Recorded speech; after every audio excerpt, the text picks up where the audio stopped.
आज हम एक शुरू करने जा रहे हैं कि जिसमें हम मैथमेटिकल तरीके से इंग्लिश ग्रामर को समझाएंगे और ये भाग जो है बोर्ड वाले स्टूडेंट्स के लिए, इंटरमीडिएट स्टूडेंट्स के लिए या किसी भी तरह की कॉम्पिटिटिव एग्ज़ाम आप दे रहे हैं तो आपको बेनिफिट हो सकता है। तो हम लोग जो है ग्रामर को एक रिवीजन के तरीक़ा से लेंगे कि आपको ये देखना है कि ट्यूशन, जैसे आप सपोज करना है कि आप ट्यूशन पढ़ रहे हैं, ठीक है ना। ग्रामर की रिक्वायरमेंट क्या है, ये हम क्यों पढ़ेंगे ग्रामर। ग्रामर क्या करता है, आपको देता है how to use the words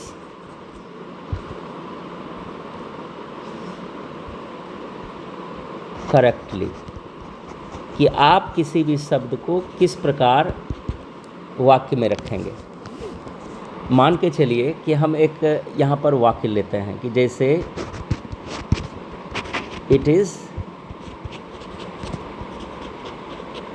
the month of October.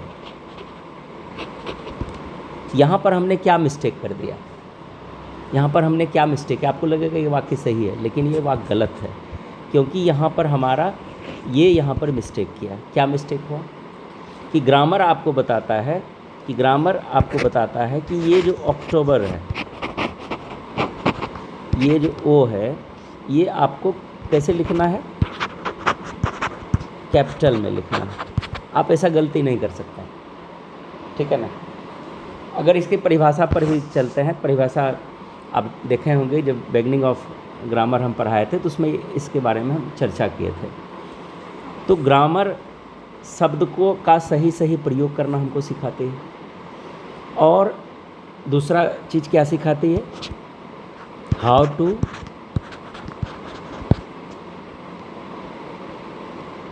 Apply the sentence formation,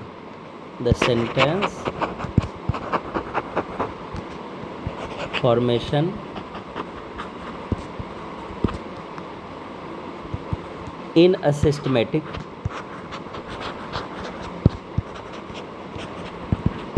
way, कि आप किसी वाक्य का फॉर्मेशन कैसे रख सकते हैं। जैसे हम यहाँ एक वाक्य लेते हैं, राम आम खाता है, ये हम लेते हैं। तो अगर जब हम भी शुरुआत किए थे तो हम इसको ऐसे बनाते थे, राम अ मैंगो इट्स, ऐसे बनाते थे। क्या ये वाक्य सही है, गलत है। हम इसको इस प्रकार भी बनाते थे, राम मैंगो इट और इज़, क्या ये सही है, ये भी सही नहीं, ठीक है ना। तो पैटर्न पर हम चलते हैं, तो पैटर्न क्या सिखाती है, तो फॉर्मेशन ऑफ सेंटेंसेस कैसे कार्य करती है, इसको थोड़ा सा देखते हैं।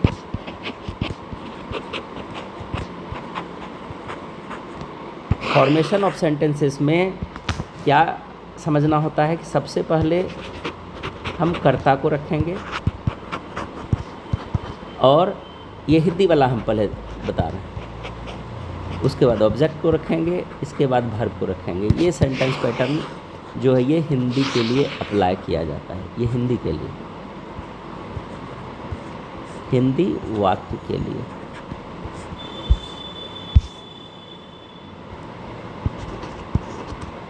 हिंदी वाक्य के लिए आप इस तरह का वाक्य लिखते हैं। तो जो ऊपर में लिखा हुआ है, जहाँ लिखा हुआ था राम आम खाता है, तो राम आम खाता है, तो यहाँ पर राम जो है ये डूअर है, मतलब सब्जेक्ट है। आम जो है यानी एक्शन का असर किस पर हो रहा है, आम पर हो रहा है, तो ये क्या हो गया, ये ऑब्जेक्ट हो गया। और हो क्या रहा है, खाने का कार्य हो रहा है, तो क्रिया यहाँ पर है। ये हिंदी फॉर्मेशन है, ये ध्यान रखना है, ठीक है ना।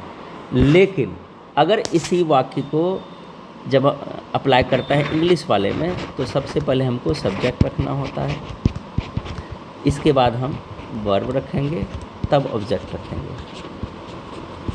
ये इंग्लिश फॉर्मेशन का रूल है, यहाँ पर इंग्लिश फॉर्मेशन का रूल लगेगा। तो ये जो है इंग्लिश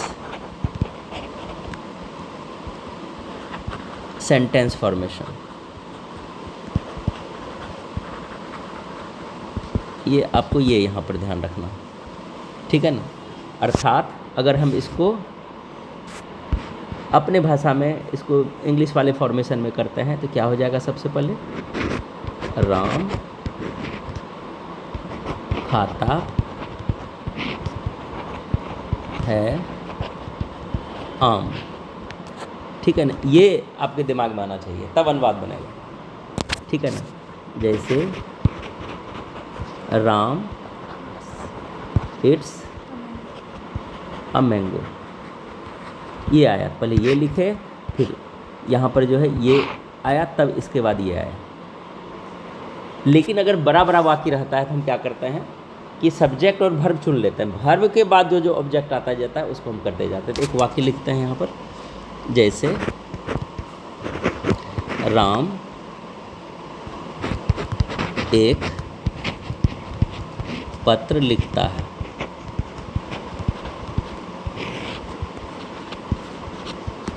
तो यहाँ पर क्या करेंगे, सब्जेक्ट जब भी अनुवाद बनाएंगे तो सब्जेक्ट के बाद वर्ब पर हम ध्यान देंगे, इसके बाद इस क्रम में हम बढ़ेंगे, क्या आएगा, पत्र आएगा।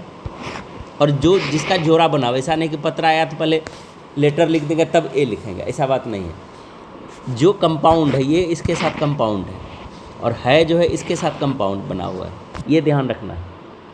ऐसा नहीं कि हम इधर से तीर बनाए तो आप ऐसे बना लीजिए राम, अब है लिखा हुआ है, सर तो बोले हैं लास्ट से चलना है तो हम दे दिए, तब ईज भी लगा दिए, लिखना का लिखना का यहाँ पर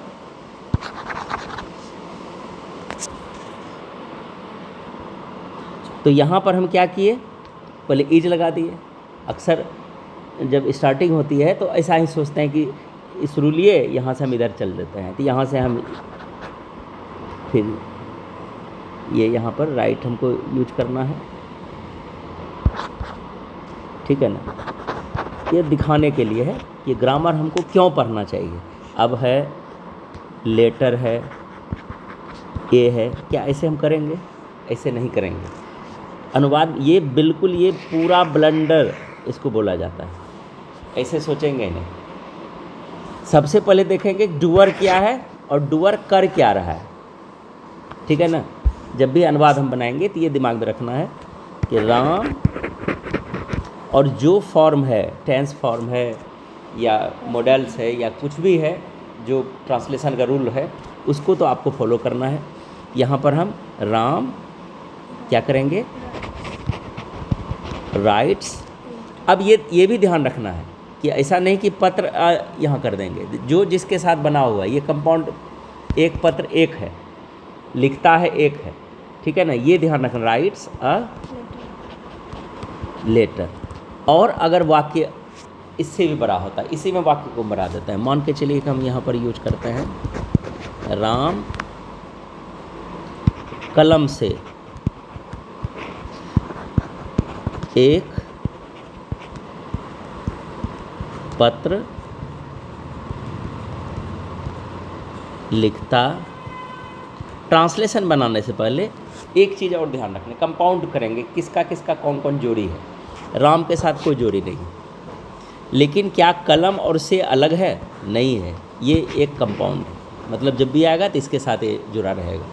एक पत्र का कंपाउंड किसके साथ है, इसके साथ है, और लिखता है इसके साथ है, ये ध्यान रखना, ठीक है ना। ये कंपाउंड बना।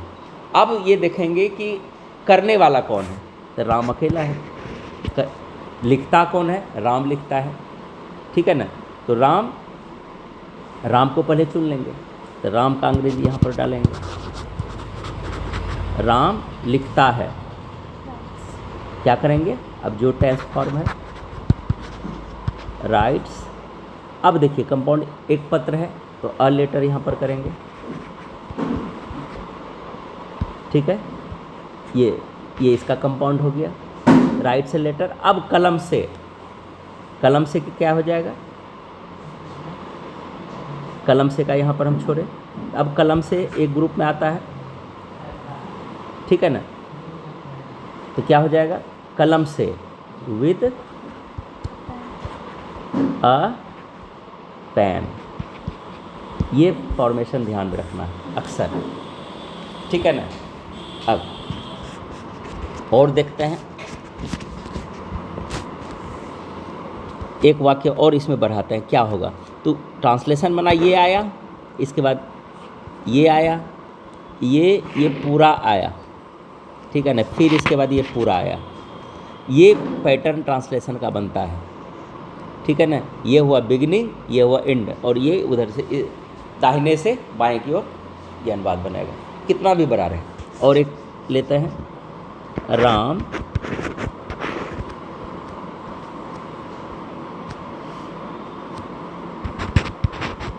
पिता को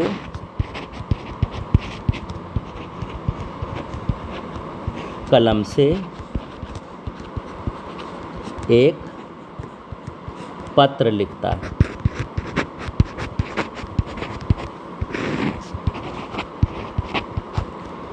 ठीक है,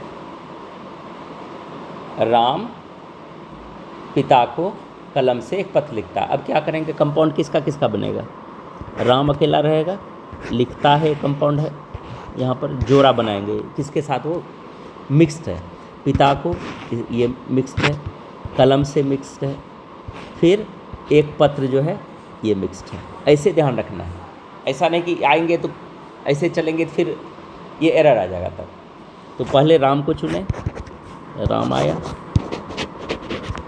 लिखता है, इसको पहले बनाएंगे, ये प्रेजेंट इनफिनिट का फॉर्मूले से बन रहा है, राम राइट्स। अब चलेंगे अ लेटर, कलम से विद अ पेन, किसको, पिता को, तो को के लिए टू, यहाँ पर पॉसेसिव केस छुपा हुआ है, ठीक है ना, तो क्या कर देंगे, टू हिज फादर, ठीक है ना। टू फादर भी देते चलेगा, लेकिन यहाँ पर हिडन है, ये समझ में आ गया। बड़ा भी ट्रांसलेशन रहेगा तो कोई दिक्कत नहीं है, ठीक है। ध्यान रखना है कि अब जो है कि ग्रामर, हम ऊपर से आते हैं, ग्रामर क्या सिखाया, सबसे पहले हमको ग्रामर सिखाया कि शब्द का प्रयोग हम कैसे करेंगे। क्या ग्रामर हम नहीं जानेंगे तो क्या शुद्ध प्रयोग सीख पाएंगे, न छोटी का हमको मतलब रहेगा, ना वर्ड्स का मतलब रहेगा। वर्ड देखिए यहाँ पर क्या होता है कि कभी कभी वर्ड के भी डिफरेंट मीनिंग होते हैं, हम एक ही शब्द सब जगह नहीं लिख सकते। अब देखिए, जैसे कि काटना की अंग्रेजी क्या होती है, काटना अंग्रेजी कट। ध्यान रखना है जब भी इस तरह का वर्ड लिखा है, ये भी लिखने का तरीका गलत है। क्यों गलत है, इसको यहाँ पर हम देखते हैं, ये भी जानना जरूरी है। जब अनुवाद इस तरह की आती है तो अक्सर बच्चों को दिक्कत होती है ना। पूछ दिया जाना की अंग्रेजी क्या है, तो तुरंत बोल दिया गो, ठीक है ना, ये भी गलत, आप इस तरह से नहीं बोलेंगे। क्यों नहीं बोलेंगे, इसके लिए एक फॉर्मेशन हम यहाँ पर चलते हैं, एक फॉर्मेशन आपको दिखाते हैं। देखिए कि यदि किसी भी क्रिया में ना लगा रहे, नी लगा रहे, ने लगा रहे, ये पहला फॉर्मेशन हुआ। दूसरा, भर में के लिए लगा रहे, इसका जो ट्रांसलेशन की बनावट बनेगी, ये प्रायः आप दोनों के लिए 2 + भर 1 का प्रयोग करता है। ये आपको इस तरह से करना है, ठीक है। या फॉर प्लस भर 4, मतलब भर 4 मतलब बेस फॉर्म के साथ आईएनजी जुटा रहना, ये दोनों लगता है, ये लगा रहता है, ठीक है ना। अब इसके बनावट को देखते हैं, तो दोनों में अंतर क्या कि यहाँ 2 हम क्यों लिखें, नहीं लिखें। अब सेंटेंस का एक पैटर्न है कि जैसे बोलते हैं जाओ, ठीक है, तो जाओ क्या है, शब्द है या वाक्य है? अगर पूछेगा जाओ, अगर इसको बोला जाए कि यहाँ पर हम दे दिए वर्ड और ये दे दिए सेंटेंस, तो हम किस में टिक लगाएंगे, किस में टिक लगाएंगे? अगर हम बोले जाओ एक शब्द है ना, जाओ कब शब्द होगा?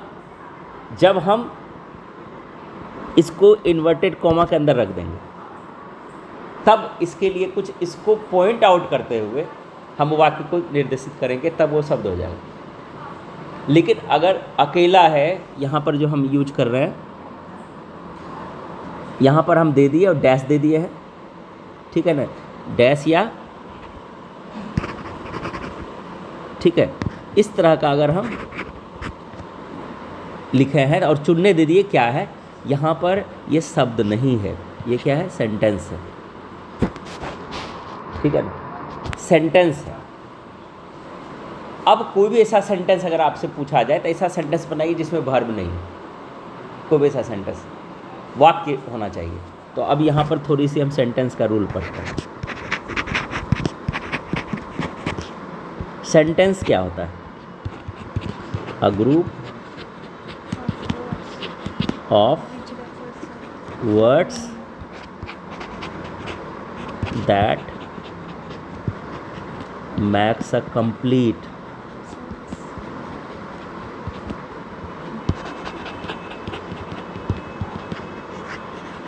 मीनिंगफुल सेंस,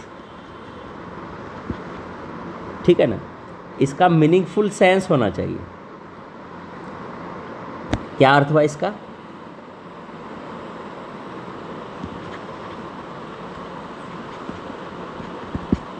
क्या अर्थ हुआ? ये क्या कह रहा है सेंटेंस?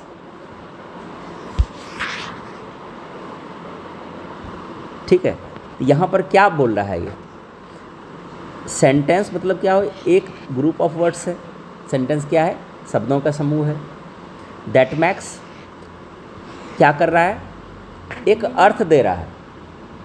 कैसा अर्थ? कंप्लीट मीनिंगफुल सेंस, जिसका एक भाव हो, ठीक है ना। अगर हम किसी वाक्य को लेते हैं कि जैसे देखो हम लिख दिए घास, गाय है, खाती, तो ये यहाँ पर ग्रुप ऑफ वर्ड्स है, लेकिन क्या नहीं है? ये अर्थ नहीं दे रहा है, यहाँ पर अर्थ नहीं दे रहा है, ठीक है ना, अर्थ ये नहीं दे रहा है, अर्थ स्पष्ट नहीं कर रहा है, तो यह वाक्य नहीं है, यहाँ पर एक वाक्य नहीं है। क्या होना चाहिए? अरेंज्ड अगर इसको करते हैं तो गाय पहले होनी चाहिए, गाय घास खाती है, ऐसे होना चाहिए। और इसका अर्थ भी हमको समझ में आ रहा है, पूर्ण भी है, ठीक है ना। ध्यान रखना है कि ऐसा कोई वाक्य नहीं है जो वाक्य अगर है और उसका एक मीनिंग है और क्रिया उसमें नहीं है। ऐसा नॉर्मल अगर ग्रामर के आधार पर देखेंगे, कोई वैसा वाक्य नहीं जिसमें बिना वर्ब काम हो।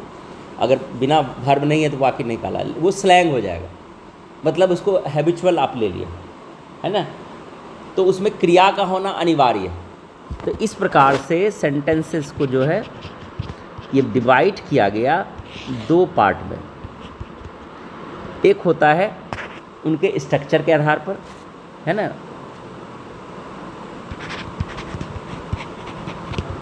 ऑन द बेस ऑफ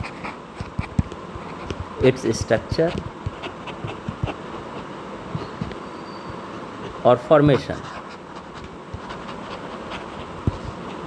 बनावट की दृष्टि से दिया गया। दूसरा दिया गया on the base of pattern. ये वाक्य का भेद दिया गया, जिसमें हम देखें कि ये आगे हम लोग पढ़ेंगे असर्टिव सेंटेंसेस, दूसरा इंटेरोगेटिव सेंटेंसेस,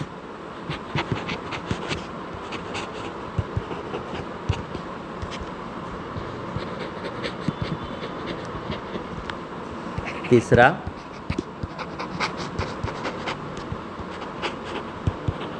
इम्पेरेटिव सेंटेंसेस।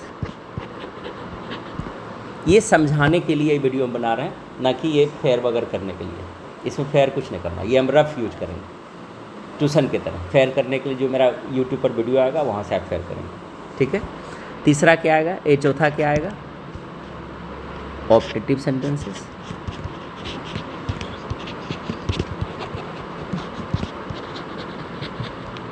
और पांचवा एक्सक्लामेटरी सेंटेंसेस।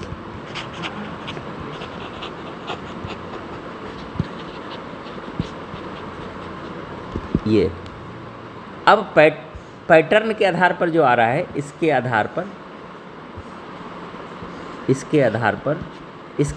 क्या क्या आएगा। इसके आधार पर पहला आएगा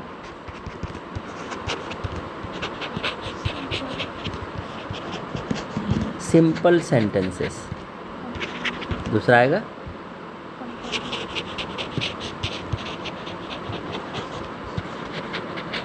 कंपाउंड सेंटेंसेस। अभी हम ग्रामर की विशेषता सिर्फ बता रहे हैं, ग्रामर हमको क्यों पढ़ना है।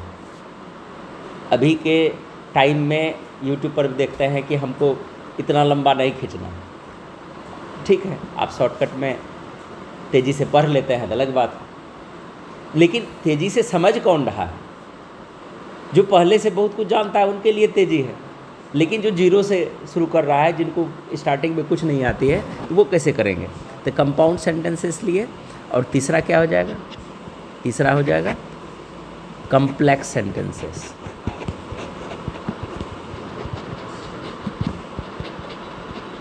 ठीक है, ये सेंटेंसेस के भेद हैं। हम किसी भी एक का उठा करके अगर लेते हैं, बिना वर्ब का कोई वाक्य नहीं,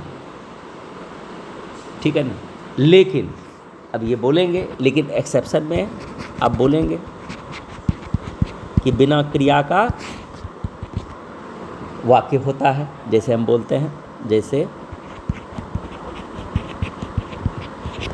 हैप्पी न्यू ईयर, ये अपवाद में देते हैं। तो ये क्या है, ये एक प्रकार का स्लैंग है। हम इसको शॉर्ट एक मेथड कूपन की तरह इस्तेमाल करते हैं, टैग के तरह इस्तेमाल करते हैं। ये पूर्ण वाक्य नहीं है, बिना क्रिया का नहीं। अगर इसी चीज़ को लिए है, हैप्पी न्यू ईयर मतलब क्या है, हम किसी को विश कर रहे हैं ना, विश कर रहे हैं, तो विश करेंगे तो इसके लिए ये ऑप्टेटिव सेंटेंसेस है, ये वाला भाग है। और ये वाला भाग में इस तरह से हम बना सकते हैं, I wish you a happy new year.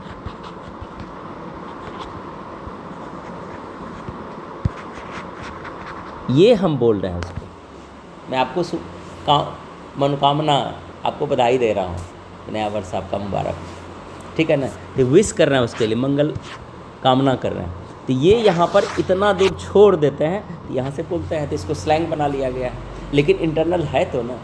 जैसे हम बोलेंगे, मैथमेटिक्स में लिखते हैं कि 2 + 2, ये जो लिखा हुआ है ये ऐसे लिखा हुआ है, लेकिन लिखते तो ऐसे हैं, क्योंकि अपने मन से मानना पड़ता है, ठीक है ना। अगर ये नहीं होता ऐसे, तो दोनों का भाव अलग अलग रहेगा, है ना। अगर ये जो वैल्यू निकलेगा अलग अलग निकलेगा, अपने मन से हम माइनस मान नहीं सकता है, क्योंकि ना नहीं कुछ है तो प्लस है, ठीक है ना। तो उसी प्रकार से यहाँ पर ये छिपा हुआ है, या इस तरह का कोई वाक्य छिपा हुआ है उसमें, तभी वो वाक्य है, और उसको हिडन करके हमारे सामने प्रस्तुत किया जा रहा है। बाकी कोई भी ऐसा वाक्य नहीं है जिसमें हम बिना क्रिया का यूज करते हैं। तो क्रिया आपको ध्यान रख के समझना पड़ेगा कि हर वाक्य में क्रिया अनिवार्य है। अगर वो क्रिया नहीं है तो वो क्या हो जाएगा। यहाँ पर क्या है कि हम क्या कहना चाह रहे हैं कि बिना क्रिया का वाक्य नहीं। अगर शुद्धता पर जाएंगे तो ऐसे हमको लिखना पड़ेगा, लेकिन जो स्लैंग बना दिया गया है, वाक्य उसको मानते हैं, लेकिन वो वाक्य नहीं है, हमारे दृष्टिकोण से वाक्य नहीं, ठीक है ना। तो यहाँ पर ये ऑप्टेटिव सेंटेंसेस जो है, ये हम ऑप्टेटिव सेंटेंस समझ में आ गया, इसमें बहुत चीज़ हिडन करके रखा गया है। इम्पेरेटिव सेंटेंसेस जो, ये वाला सेंटेंसेस जो है, ये वाला जो भाग है, ठीक है ना। अब यहाँ से हम चलते हैं इस वाक्य पर। एक बार इसको इम्परेटिव सेंटेंसेस को हम यहाँ से देखते हैं। इम्परेटिव सेंटेंसेस में क्या है? इम्परेटिव सेंटेंसेस यहाँ पर हमको क्या करता है कि इम्परेटिव सेंटेंसेस में हम क्या देखते हैं कि वर्ब पहले आता है, ठीक है ना। ये वर्ब आता है तब इसका वाक्य शुरू होता है। इम्परेटिव टेंस और दूसरा लेंगे तो दूसरे में जैसे प्लीज़ आ जाता है, ठीक है ना, प्लीज़ या काइंडली आ जाता है, लेकिन इसका फोकस जो है फिर वर्ब पर ही रहता है। तीसरा आ जाता है डोंट आ जाता है या डू नॉट आ जाता है, ठीक है ना। इसका भी फोकस किस पर रहेगा? वर्ब पर ही रहेगा।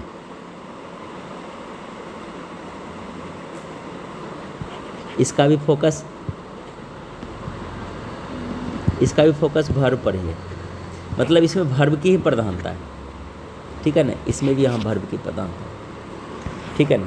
अगर हम लिखते हैं अभी जो यहाँ पर हम लिखे जाओ, ऊपर आते हैं जाओ, जो लिखे ये क्या लिखे?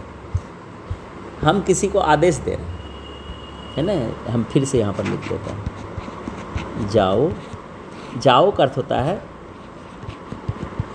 आदेश, आदेश दिया गया, ठीक है ना। ये जो ये यहाँ पर क्या है? एक सेंटेंस है, न कि ये सब, ठीक है ना। तो ये इम्परेटिव सेंटेंस क्या होता है कि सबसे पहले हम क्रिया को रखते हैं ऑर्डर में। इसका मतलब है गो फुल स्टॉप, ऐसे ये इसका अनुवाद है। मतलब गो यहाँ पर शब्द नहीं है। अगर हम किसी को बोलते जाना का अंग्रेजी गो, तो इसका मतलब है कि हम पूछे क्या है कि जाना का अंग्रेजी क्या है, हम क्या बोलते? गो। हमने बताएंगे जाओ अर्थ तो वहाँ ये निकल रहा है, तो अर्थ का अनर्थ निकल रहा है, ठीक है ना। इसी के लिए, इस कन्फ्यूजन को दूर करने के लिए जब भी हम इस तरह का क्रिया लिखेंगे, जाना, खाना, पढ़ना इत्यादि, तो इसको टू के बगैर नहीं लिखेंगे, यानी टू लिखना है। खाना, टू इट, पढ़ना, टू रीड, ठीक है ना। ये चीज़ ध्यान रखना है। ये यहाँ पर शब्द है और ये क्रियासूचक शब्द है। जब भी इस तरह के शब्द को हम लिखेंगे तो ये हमको लिखना ही है, ठीक है। ये ऐसे दर्शाएंगे तब सही है। वाक्य में भी देखो, यहाँ पर हम जैसे यहाँ पर लिखेंगे कि मैं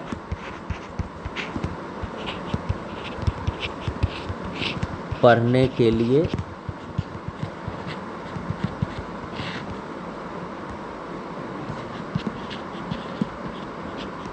स्कूल जाता हूँ। मैं पढ़ने के लिए स्कूल जाता हूँ, ठीक है। अब यहाँ पर ये पढ़ने के लिए जो आया, ये के लिए रहे या ना लगा रहे, एक के बाद, ठीक है। तो हम जब भी बनाएंगे तो इसमें वही सिस्टम करेंगे। आई गो टू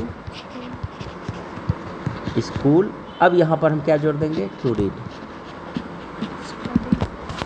ठीक है। ये हम दे सकते हैं, या ये तो अपना सेंस है, आप टू स्टडी दीजिए, जो दीजिए, ठीक है ना। लेकिन यहाँ पर अगर इस तरह का फॉर्म आता है तो हम इसको फॉर प्लस वर्ब फोर भी दे सकते हैं, लेकिन इसमें हमको सावधानी रखनी पड़ती है, ठीक है ना। अगर आप नॉन-फिनाइट्स पर आपका कमांड्स हो गया तब इसका ज़्यादा प्रयोग कीजिए। जिरंड, समझ गए? तो उस तरह से आप इसका प्रयोग अपने सुविधानुसार कर सकते हैं। जैसे खास करके जब पर थिक इंटेंशन होगा, ठीक है ना, डीप इंटेंशन होगा किसी चीज़ का, तब वहाँ पर हम उसका प्रयोग ज़्यादा फोर्सफुली करेंगे, ठीक है ना।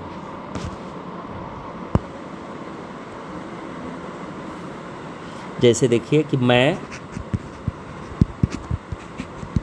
यहाँ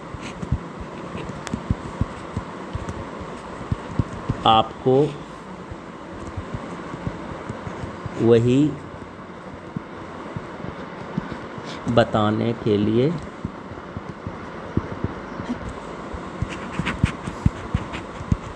आया हूँ। ठीक है ना, एक के लिए है, बताने के लिए आया। अगर हम फोर्सफुली कर रहे हैं, है ना, अब यहाँ पर जो टेंस हो आप बनाइए। आई have come here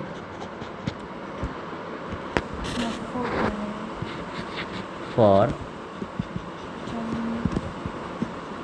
telling you the same. वही लिखा हुआ है, हम बताएंगे आगे एम्फेटिक कैसे इस्तेमाल करेंगे। I come here for telling you the same, मतलब वो कुछ पूछ रहा है ना, और वो समझ नहीं रहा है कि आप क्या बोलना चाह रहे हैं। अगर वहाँ पर हम फोर्स लगा दिए तब आप इस तरह का प्रयोग कर सकते हैं। लेकिन ये जरूरी नहीं है कि यहाँ पर हमारे I have come here to tell you the same, ये भी बोल सकते हैं।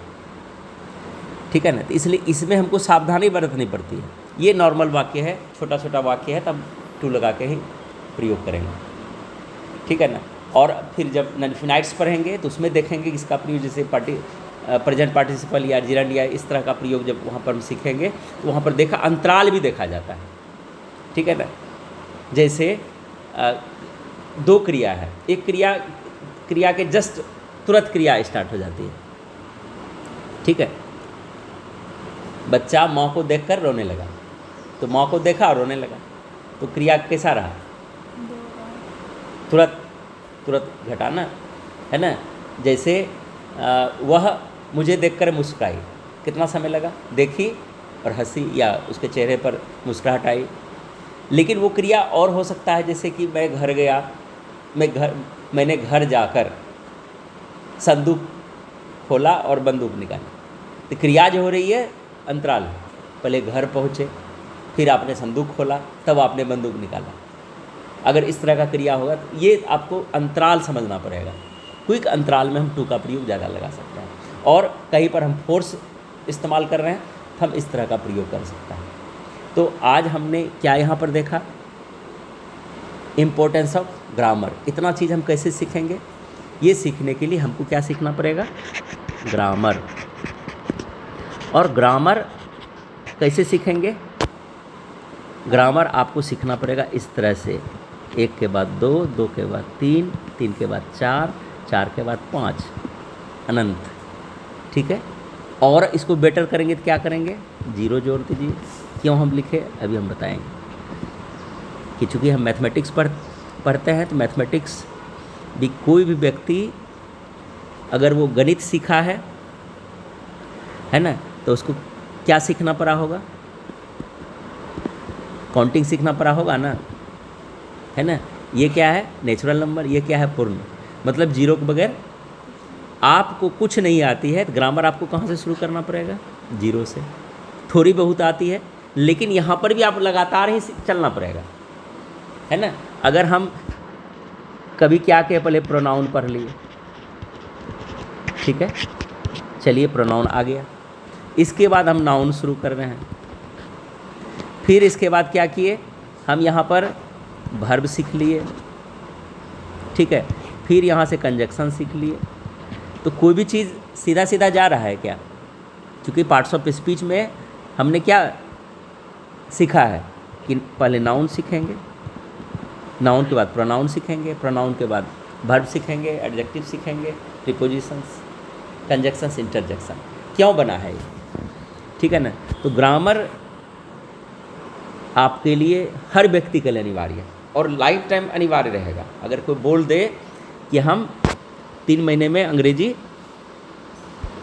सीख रहे हैं, ठीक है ना, तो सबसे पहले और बिना ग्रामर का सीखेंगे।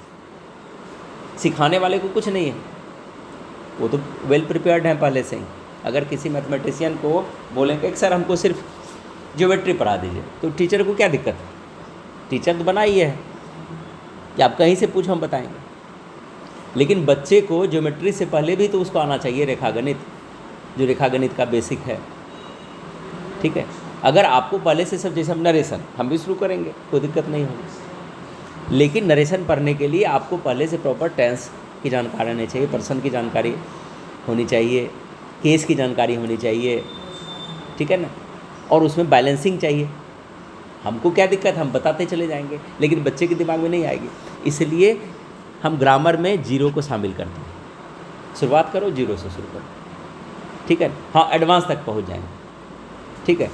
तो आप सबका क्विक मेथड में स्वागत है, आप इसको देखिए और आगे की क्लास में हम फिर से आएंगे इसी तरह से जब ज़रूरत पड़ेगी।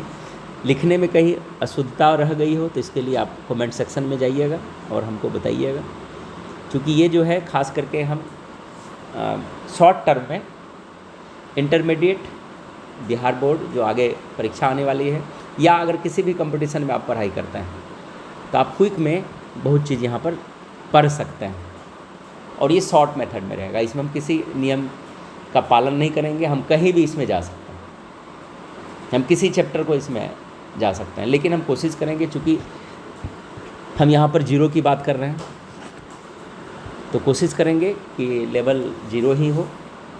और आप लोग कमेंट में जाइए, और अगर इस तरह का आपको अच्छा लगता है, क्योंकि ये ट्यूशन वाले सिस्टम से हम पढ़ा रहे हैं, ये कोई यूट्यूब पर रिकॉर्डेड टाइप से नहीं है कि पहले से हम प्रिपेयर कर लिए हैं। ये आपके सामने हम रखेंगे, गलती सही जो भी होगा हम इसको आगे पढ़ाते रह जाएंगे।